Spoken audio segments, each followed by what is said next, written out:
సైలెంట్గా ఉండి ఏం సాధించగలం? సైలెన్స్ మాట ద్వారా కాకుండా ఇక్కడ అవ్వాలి. వాడి మీద కోపం ఉంది, అరవాలనుంది, కానీ నేను అనకుండా వచ్చేసాను అంటే సైలెన్స్ కాదు. చెప్తే ఎవ్వడు మారడు రా. చెప్తే మారే కాడికి ఇన్ని పుస్తకాలు ఉన్నాయి. మాట అనేది ఒక మిజైల్ లాంటిది. ఎక్కడ ఎప్పుడు ఎవడు ఎలా మాట్లాడాలో తెలిస్తే వాడు నిజంగా చాలా గొప్పవాడు అవుతాడు.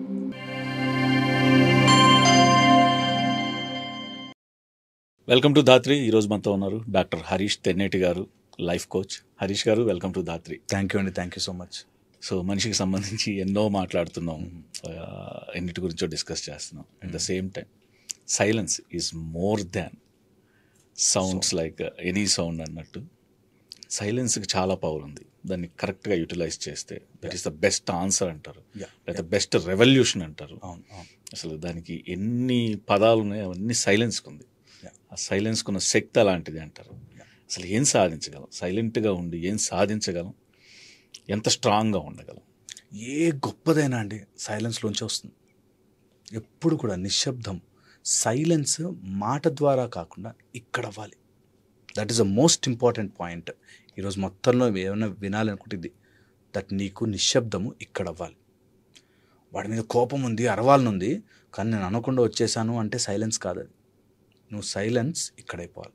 ఎప్పుడైతే ఇక్కడ సైలెంట్ అయిపోయావో కొత్త కొత్త ఐడియాలు ఊరుతాయి, కొత్త కొత్త క్రియేషన్ పుట్టుకొస్తుంది, కొత్త శక్తి వస్తుంది మనలో. సో అందుకని చాలామంది ఋషులు ముందు మౌనం అంటారు. ఏం చేయద్దురా, చెప్తే ఎవ్వడు మారడురా. చెప్తే మారే కాడికి ఇన్ని పుస్తకాలు ఉన్నాయి. భగవద్గీత ఉంది, బైబిల్ ఉంది, ఖురాన్ ఉంది. మారరు జనాలు. నువ్వు అందుకే ఎంత మాట్లాడుతుంటే మా గురువుగారు ప్రాక్టీస్ చేసి అన్నీ మాట్లాడుకో, కూర్చొని తపస్సు చేసుకో, కూర్చో, సైలెన్స్ అని చెప్పేవారు. అంటే ఏదో చెప్పాలని ఆవేశంగా మనం వస్తున్నాం, కానీ జనరల్గా అయితే ప్రశాంతతలో ఎన్నో విషయాలు బయటకు వస్తాయి. అందుకని నిశ్శబ్దము లోపల జరిగితే, నిశ్చలంగా మనసు ఉంటే ఆటోమేటిక్గా మనకు చాలా సక్సెస్లు వస్తాయి. ఓకే, కొన్నిసార్లు మన మాటలు, నేను ఎప్పుడు చెప్తుంటే, మాట అనేది ఒక మిజైల్ లాంటిది, బాణము లాంటిది. దాన్ని కరెక్ట్గా వాడుకోవడం రావాలి. మాట ఎక్కడైతే కన్వే చేయాలో చాలా 99% నువ్వు అట్లా అన్నావు కదా, మాకు అర్థమైపోయింది అనేవాళ్ళు ఉంటారు. వాడు నువ్వు చెప్పింది అర్థం చేసుకోడు, అట్లా ఎలా అనగలిగావు, ఇలా వెనకాలే ఆలోచిస్తారు. సో ఎప్పుడు మనం కన్వే చేసేది నిశ్శబ్దం నుంచి వస్తుంది. అందుకోసమే ఎప్పుడు కూడా సైలెన్స్ని మనము లోపలికి అబ్జార్బ్ చేసుకుని ఉండాలి. మనకి హార్ట్ దగ్గర అనాహతము అని, ఎప్పుడైతే రెండు చేతులు కలిస్తే చప్పట్లు అన్నట్టు ఏమీ లేకుండా ఒక శబ్దం వస్తూ ఉంటుంది లోపల, ఏమీ లేకుండా. ఎప్పుడైతే నువ్వు ఆ శబ్దాన్ని వినగలవో అప్పుడు నిశ్శబ్దం నీకు వచ్చినట్టు అంటారు. మన లోపల నుంచి తెలియకుండానే ఊపిరి పీల్చుకుంటుంటే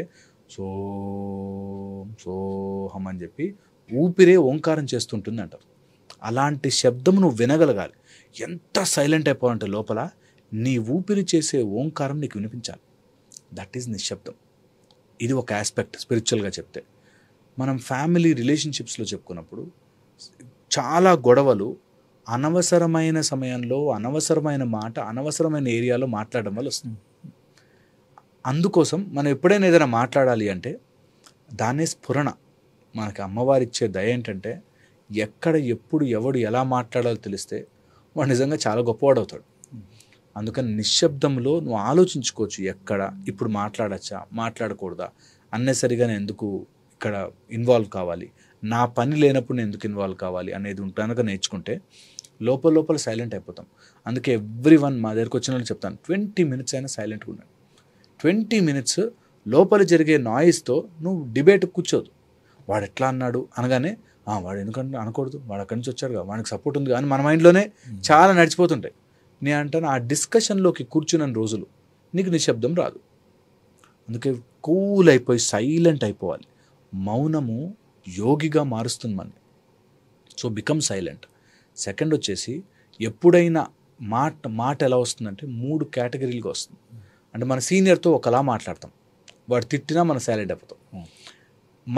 మన సమఉజ్జీ వాళ్ళతో ఒకలాగా మాట్లాడతాం, ఓకే, వాళ్ళు తిట్టినా మనం బ్యాలెన్స్ చేసుకోవడం ఉంటుంది. మన లోవర్ వాళ్ళతో ఒకలా మాట్లాడతాం, వాళ్ళని మనం అరిచి సౌండ్ తగ్గిస్తాం, వాళ్ళని నిశ్శబ్దం చేస్తాం. సో ఈ మూడింటిని కనుక బ్యాలెన్స్ చేసుకోగలిగితే ఎక్కడ నిశ్శబ్దం వాడుకోవాలి, అక్కడ నిశ్శబ్దం బలవంతంగా వచ్చింది, ఇక్కడ నిశ్శబ్దం రావట్లేదు, ఇక్కడ నిశ్శబ్దం తెప్పిస్తున్నాము అని ఎప్పుడైతే ఉంటుందో అప్పుడు మనం లైఫ్లో ఓడిపోయినట్టే. ఏదైనా కానీ నేను నిశ్శబ్దంగా ఉంటాను అని డిసైడ్ అయినప్పుడు మనుషులతో గొడవలు రావు, మనుషులతో ప్రాబ్లం ఉండదు. మనం రెస్పాండ్ కానప్పుడు అంత ప్రశాంతంగానే మారుతుంది. చాలామంది మనకి ఇప్పుడు ఈ వీడియో పెట్టా కింద ఇమ్మీడియట్లీ కమెంట్ వస్తుంది, వాళ్ళు మరి ఇలా టార్చర్ పెడితే, నేను మాట్లాడకుండా సైలెంట్గా ఉంటే నన్ను ఇంకా చెడ్డవాళ్ళు అనుకుంటే, నా చేతగానితనం అనుకుంటే అని వస్తుంది. కంపల్సరీ ఆలోచన వస్తుంది అందరికీ. వాళ్ళు ఏమనుకుంటున్నారో నువ్వు ఆలోచించినంతసేపు నీకు నిశ్శబ్దం రాలే. చాలా ఇంపార్టెంట్ అది. నేను ఇంత చేశాను నీ కోసము అయినా నాకేం చేయలేదు అన్న అంటే వాడు ఇన్ని రోజులు చేసింది బిజినెస్. నేను చేశాను అన్నది నువ్వు మర్చిపోయినప్పుడే కదా నువ్వు చేసింది కరెక్ట్. సో అలాగే మన మాట కూడా, నేను ఇలా మాట్లాడితే వాడిని నోరు నొక్కేయగలను అని అనుకుంటే నీ మాటే తప్పు, నువ్వు సైలెంట్ అయిపోవడమే కరెక్ట్. సో చాలా చాలా ఇంపార్టెంట్. అండ్ నిశ్శబ్దము మనకి తెలియని శక్తిని ప్రొడ్యూస్ చేస్తుంది. మన ఎనర్జీలో 100 ఇడ్లీలు తింటే 60 ఇడ్లీలు బ్రెయిన్కి వెళ్తాయి. 100 ఎక్స్ట్రా చెప్పాను, 10 ఇడ్లీలు తింటే 6 ఇడ్లీలు బ్రెయిన్కి వెళ్తాయి, 4 ఇడ్లీలు మిగతా బాడీ పార్ట్స్. ఈ 6 ఇడ్లీల శక్తిని బ్రెయిన్ ఆలోచన రూపంలో వాడేస్తుంటుంది. ఆలోచనలు మన లాంగ్వేజ్. మీరు మరాఠీలో ఎప్పుడైనా ఆలోచిస్తారా, స్పానిష్లో ఆలోచించం. మన భాషే మన థాట్స్. ఎప్పుడైతే మనం మౌనం అవుతామో అంత ఎనర్జీ సేవ్ అయిపోయింది. సో అందుకని మైండ్లో నో టాకింగ్, నిశ్శబ్దం. కావాలంటే ఫ్యాక్చువల్ ఇన్ఫర్మేషన్ ఇక్కడ నుంచి రైట్ తీసుకోవాలంటే రైట్ తీసుకోవాలి, అంతే. దాన్ని ఆలోచిస్తూ పోతే నీ థాట్స్ అన్నీ లాజికల్ థింకింగ్లోకి వెళ్ళిపోయి అదేదో డిసెక్టివ్ థింకింగ్లోకి వెళ్ళిపోతే you are losing lot of energy. అందుకని నిశ్శబ్దం మనకు పవర్ ఇస్తుంది అంటారు. You become silent. నీ లాంగ్వేజ్, నీ 6 ఇడ్లీల పవర్ అన్నాను కదా, 60% పవర్ నీ బ్రెయిన్ నీ కోసం వెయిట్ చేసి పెడుతుంది. నువ్వు ఏది కావాలంటే సాధించుకోవచ్చు.